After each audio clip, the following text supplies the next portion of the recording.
What's up, everybody? Welcome to Cryptolution, where we give you up-to-date breaking news and investing, everything under the moon in the crypto universe. My name is Vincent. Let's do some updating on what's going on today. So, looking at the CMC coin market cap, we're 1.47 trillion in the global market cap. It's not too bad. It's a little bit up from yesterday, and overnight we had seen some increase in Bitcoin. It looks like within the past 24 hours went 5.70%, Ethereum 5.82. It's pretty good. It looks like it's about $100 up, and seems like the whole market is up. Cardano 4.55, Binance Coin 4.10. It's looking pretty bullish. What's going on in the news today? Well, that's what we're here to talk about. So let's go ahead and start with one of the things that really caught my eye. And I think that this next article is something that we should all pay attention to because it kind of pertains to millennials. So I discovered that on this article, 70% of millennials are living paycheck to paycheck more than any other generation. Now, why is this important and why does this impact you? Well, if you think about it, 70% of this generation, which is mainly all of us, said they're living paycheck to paycheck, according to a new survey by the PYMNTS and Lending Club, which analyzed economic data and census-balanced surveys of over 28,000 Americans. It found that about 54% of Americans live paycheck to paycheck, but millennials had the biggest broke energy. Now, this is a stark contrast because baby boomers, which 40% of them at least say that when they live paycheck to paycheck, that's kind of how they went through with us. But if you think about it, that's not a very large number. So in a way, they kind of had a lot better than us. And the article also states it doesn't help that millennials have faced one economic challenge after another since the oldest of them graduated into the dismal job market of the 2008 financial crisis. And on top of that, we had experienced a pandemic. So we're experiencing these major recessions in our time that is causing inflation to happen, a housing crisis.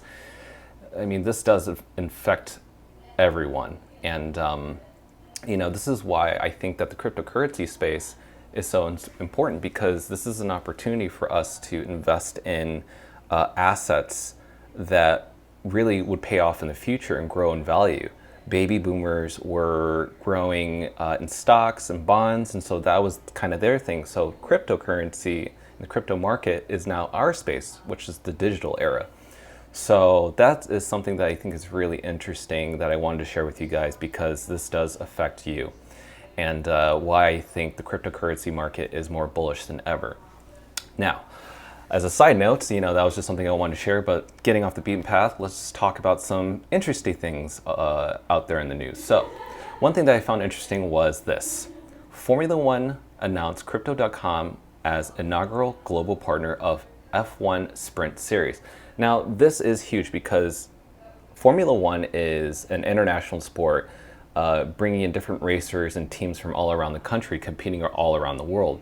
So having a partnership like this is pretty amazing, considering that Crypto.com, just started with a Visa card and now they're heading into something bigger than this. So Formula One has today announced Crypto.com, the fastest growing crypto platform with over 10 million users worldwide. That's a lot. As the inaugural global partner of the new Sprint Series for 2021. Now, with the first event at Silverstone on Saturday, July 17th at the Formula One Pirelli British Grand Prix. Now that is going to be very interesting because it's going to be like, as we can tell, like some of the restrictions have kind of, been lifted in certain countries, but now attendees are starting to attend these circuits, these races. So now in-person attendance is actually starting to increase now.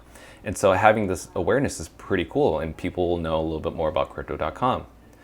Crypto.com will also have a trackside presence at every race for the remainder of the season as part of a leading global partnership deal with Formula One.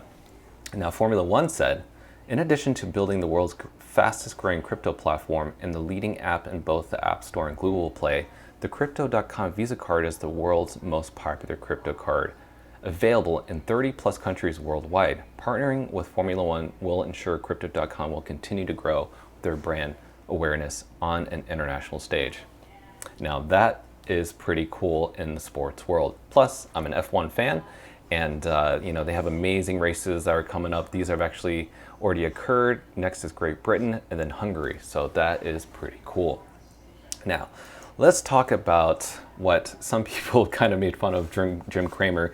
As you know, he's been flipping back and forth with Bitcoin, and just recently he had sold his Bitcoin when it was reaching close to $30,000, or around that range, 30 to 32K.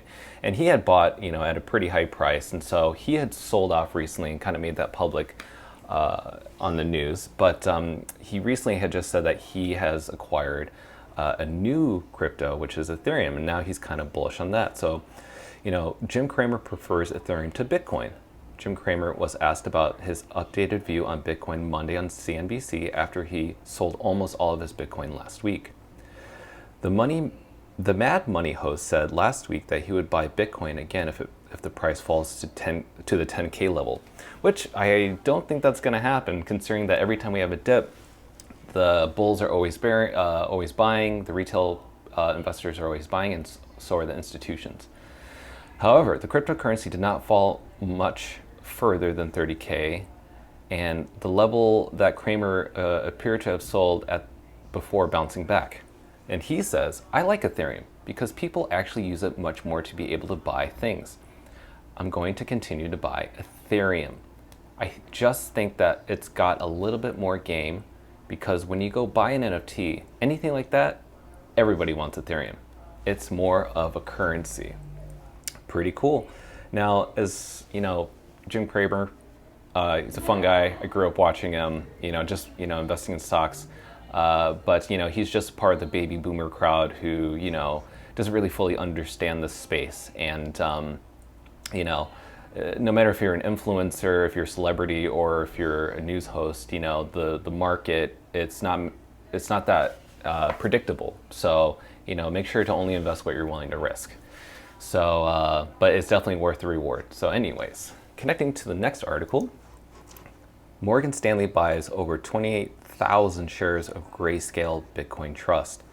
Morgan Stanley has been increasingly active in the cryptocurrency space in the recent months to meet growing demand from its clients. In April, the firm allowed a handful of its funds to invest indirectly in Bitcoin through cash-settled futures contracts and Grayscale's Bitcoin Trust, including the Institutional Fund Trust, Insight Fund, and Variable Insurance Fund. Now, I think that is really cool. They've, honestly, Morgan Stanley, along with these other, hedge funds, they do something where they also promote articles that, they're pretty bearish. They would, publicize things that would say, Bitcoin's going to drop to 20,000, 25,000, 10,000. And that type of FUD, also known as fear, uncertainty, and doubt, does shift some weak hands. So those are usually short-term traders, people who are just into the space or just want to make a quick buck. And it works, it definitely, makes people really fearful of entering this type of crypto market. And, now if you're in the space, you got to do it for the long term. You got to hold. And if you feel like selling, only do it for an emergency. Because right now we're really early in the space. And, on top of Morgan Stanley, who else has been a part of this space as well? Let's look at this chart. Now, this was actually something that I found pretty interesting. Now, with this one, we're seeing which banks are heavily involved in the space. And right now, you can tell that Morgan Stanley is leading that charge with Bitcoin. And, Goldman Sachs and JP Morgan Chase is definitely on the same boat of people who have been spreading FUD, but also buying behind closed doors. And and sooner or later, all these other ones are going to start adopting it as well, because, the trend is your friend. You got to follow what people are doing. And if you ever get fearful of what's going on, you're not sure, and you're kind of fearful of entering the market, just pay attention to what people are doing, not what people are saying. Because right now, even though these three guys have been pitching the negativity around Bitcoin, look what they're doing. And so, that is just something that I think is really interesting for you to know, so that you can, feel less fearful of this space. And on top of that, Cathie Wood's Ark Invest has listed a new ETF for Bitcoin. And this is like one of many ETFs that are, battling out to be the first ETF for Bitcoin in the United States. I think the advantage here is that Cathie Woods has a lot of publicity. She has a lot of focus around her company when investing in Tesla, the Coinbase IPO. This is just one of many things that could help her be maybe one of the first to have an ETF approved. And so if this happens, if any Bitcoin ETF is approved in the US, that is huge, and I can only see the bulls taking over from here. So one thing I want to share with you guys is something that I think is undervalued, which is VeChain. VeChain is, right now, it's I think around the, let's see here, VeChain, let's go down. I believe it is, it's number 22. It's at 9 cents. Just a few days ago, it was at 7 cents. And why I think you guys should invest a little bit of your portfolio into this company. One of the things that I've noticed VeChain get involved with, especially over the pandemic, is how involved they are with not just the food industry, but the medical industry as well, and other brands and clothing. What is interesting and how this stands out from all the other cryptos in the top 30 is that it's one of the only companies that focuses on authenticity. And if you can see here, let's just read it. How VeChain leads blockchain adoption of the food industry around the globe. Now, this is just one of many things that they're really good at. They have case one, Walmart China takes on the food safety with VeChain. Case number two, the Walmart China brings together Sam's Club. VeChain's working with Norway, which is about delivering food from Norway to your home, and so much more. But definitely check out this article. It's really worthy of just reading it. It just came out, I think, a day or two ago.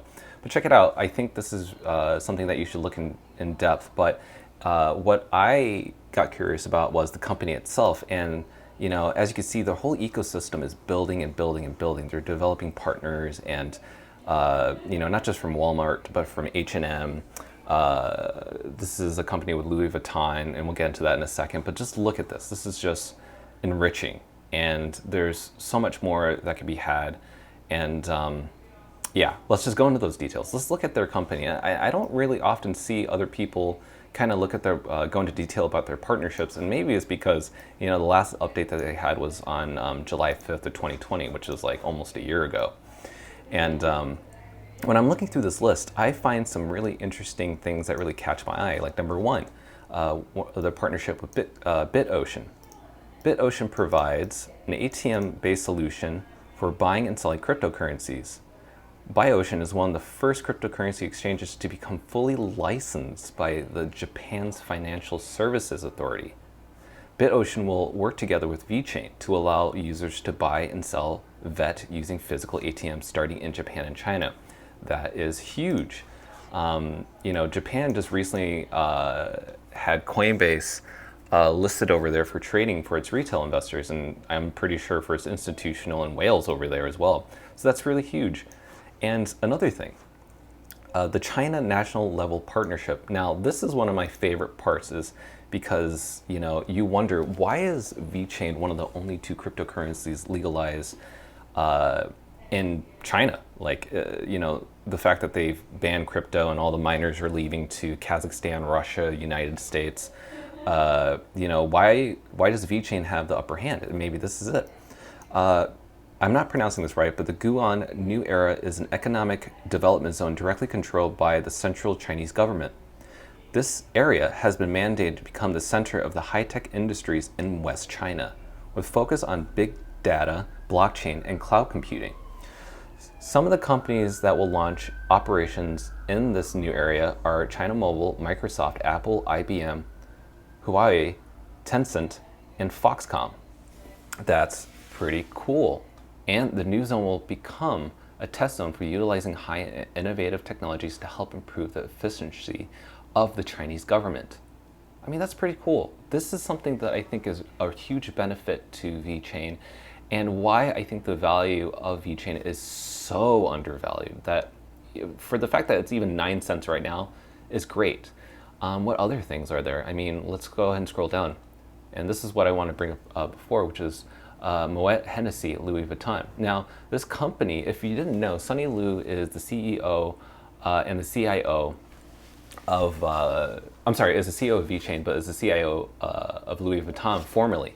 He used to work for them, and you can imagine that Louis Vuitton deals with a lot of counterfeits, it deals with a lot of fake bags being produced, on the street. So, Sonny Liu brings this quality to VeChain, which is VeChain is currently working with multiple LVMH brands to integrate blockchain and IoT technology into their projects. One example of this is the Cavenci bags, equipped with VeChain chips so users can verify if the handbags are genuine or fake. That is really important, and I can see this being adopted by a lot of different clothing companies as well, because Louis Vuitton is such a high elevated product that it's hard to kind of differentiate what is real and what's fake, but having a chip involved can authenticate it within a blockchain. And I think this is really cool that they have Sonny Liu a part of their company, and I can just see this growing. Group Renault, this is, by the way, I love Renault. They have a great team going on in Formula One. As you can tell, I'm a Formula One fan, but I thought this was really interesting. VeChain has created a digital car maintenance book that, thanks to blockchain technology, is tamper-proof. This way, when an owner wants to sell a vehicle, she can share data about the vehicle that is tamper-proof. Like, for example, the mileage, creating trust between buyer and seller.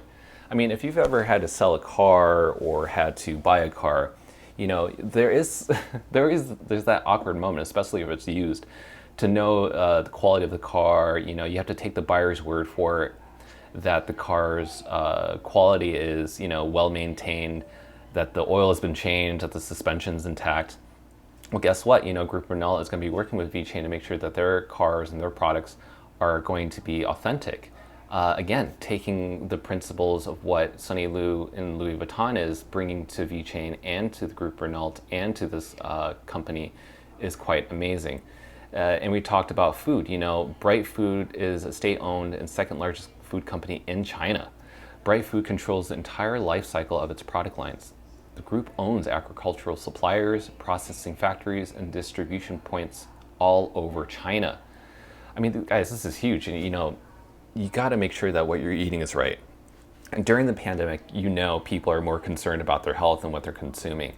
And they want to make sure that the product that they're buying, hopefully doesn't have GMO, doesn't have, any pesticide spray on it. It has to be organic. Now, I don't know if this is a company that focuses on that, but at least there's that transparency rather than just taking someone's word for it or a label that's just slapped on a product.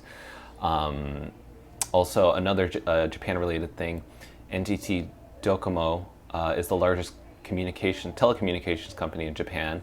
It is the 4th largest public company in Japan and services over 53 million customers.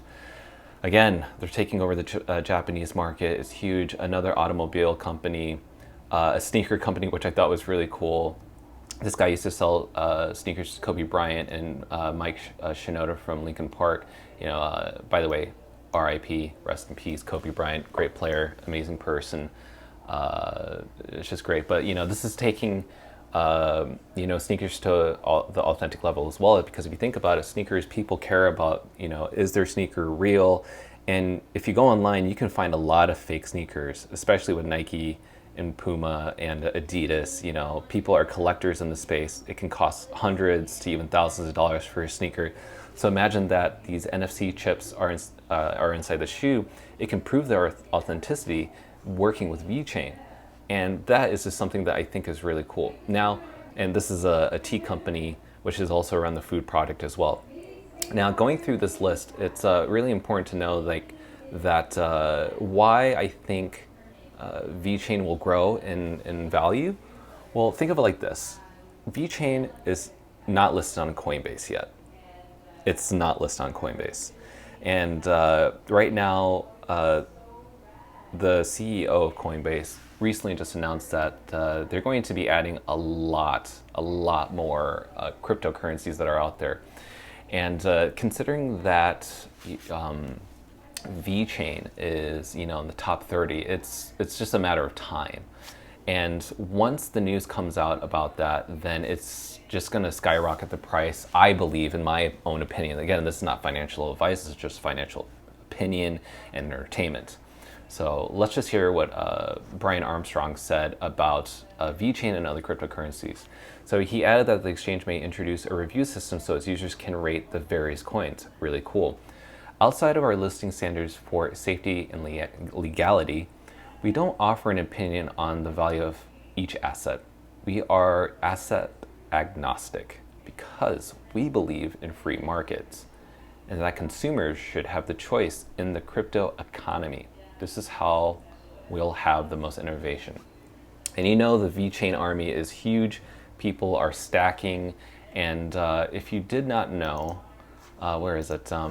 Right now, VeChain right now is around 64 VETs that have been bought. And there are a total of 84, 85 that are, I think that's the total market cap. And so considering how much has been bought, people are accumulating like a lot. And I think it's because they're getting ready for something like an event like this, where it could really help them, get some financial return. So I thought that was really cool to share, and I wanted you guys to check that out. So the next thing I thought was really cool was, where are we at right now? And where could we see ourselves going forward? And as you can tell from this chart, we're currently at this stage right now.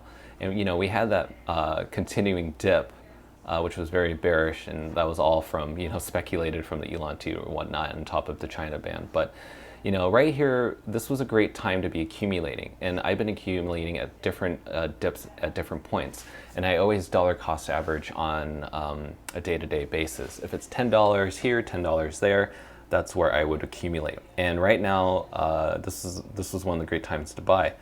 And as you can see, right now, this is just, a projection. This is not proof. The market is very volatile. It can go down or up. But we're in the phase C event of this chart. And, as we've been doing these triple dips, that usually is a sign that we're going to head up from here. And people are expecting that we're going to head into phase D. And, we could expect some pullbacks, in those events. But, to anybody that has dollar cost average during these dips, congratulations to you. But also, it's not too late. It is not too late to be accumulating any of these cryptocurrencies. And, right now, VeChain's at 9 cents, Polygon's at $1.19. Chainlink's still $20. Like, not too long ago, it was 15. This is probably one of the best times to be accumulating. Again, I wouldn't put all your money into all these cryptocurrencies, but I do think that you should at least have some exposure to these. At least dip your toes in, get at least 5%, 10% of your portfolio. Again, I keep changing the percentage, but I'm just wanting you to get in early because this is a great time to start investing in your future, because you don't want to be, the people that are the 70% of millennials wanting to, live on a paycheck to paycheck. I don't want you guys to do that. I want you guys to be part of the 40%. I'm sorry, not the 40%. That would be bad. I don't want you to live paycheck to paycheck, but I want you to, have a financially free future where you can, just live in wealth and live in relaxation. So, there's my 2 cents, guys. I hope that this has been very helpful for you and that you have a little bit more clarity. If you guys have any questions or if you want me to address any topics, please leave a comment down below. Please sure to leave, a like, make sure to subscribe, click on the notification bell, and I will continue to give you as much as I can in this space because every day there's always something new. Almost so much to talk about, and I'm just excited to be in this space with you guys. All right, well, that's it. I'll talk to you guys later.